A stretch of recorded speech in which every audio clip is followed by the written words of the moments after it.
कराडे म्हणाले उद्योग मंत्र्यांना आम्ही सांगितलंय उद्योग आणा, पण आता तुम्ही एकदा त्यांच्याशी बोला की लवकर उद्योग इथं आले पाहिजे, रोजगार तरुणांना मिळाला पाहिजे. MIDC ॲक्विजिशन झालंय. मग आता इकडे 12 वर्ष झाले, आता काही 14 वर्षाचं वाट बघताय वनवास संपवायला.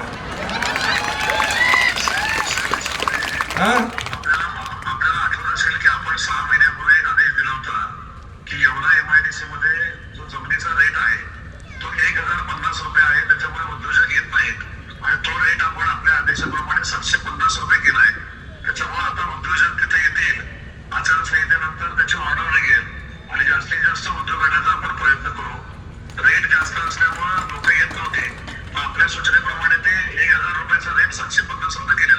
येतील आता ना, मग उद्योग येतील. शब्द देऊ का मी बाबा?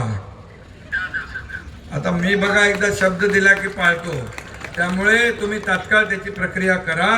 आणि बघा हे आता लोकांचा आग्रह आहे, कार्यकर्त्यांचा आग्रह आहे आणि तरुणांचा आग्रह आहे. माझ्या लाडक्या बहिणी, परंतु सांगायची गोष्ट आहे की आता समोरचे लोक येतात म्हणतात आम्ही हे करणार. आता काल ते म्हणाले MIDC ऑलरेडी आलेली आहे. MIDCचं रेट करायचं, कमी करायचं काम सुद्धा साहेबांनी ऑलरेडी आम्ही केलेलं आहे. मुख्यमंत्र्यांच्या अध्यक्षतेखाली जी बैठक असते त्या बैठकीमध्ये साहेबांनी जे आहे ती मुख्यमंत्री महोदयांकडून ते 1200 रुपये येऊन 750 रुपये रेट ऑलरेडी साहेबांनी केलेलं आहे. परंतु जे आपले समोरचे उमेदवार आहे, ज्या पक्षात आहे, त्यांचे जे काही काल मंत्री आलेले होते, त्यांनी जे काही भाष्य केलेलं होतं ते ऑलरेडी साहेबांनी जे सगळं मंजूर करून आणलेलं आहे. म्हणजे MIDC सुद्धा मंजूर आहे, त्याचे रेट सुद्धा कमी केलेले आहे. त्याच्यावर कांदा प्रक्रिया उद्योग सुद्धा साहेबांनी जे 50 एकरवर मंजूर करून आणलेलं आहे, त्याचंही काम लवकरात लवकर सुरू होणार आहे. तर अशा रीतीने MIDCच्या संदर्भामध्ये सुद्धा आपण काम करण्याला सुरू केलेले आहे.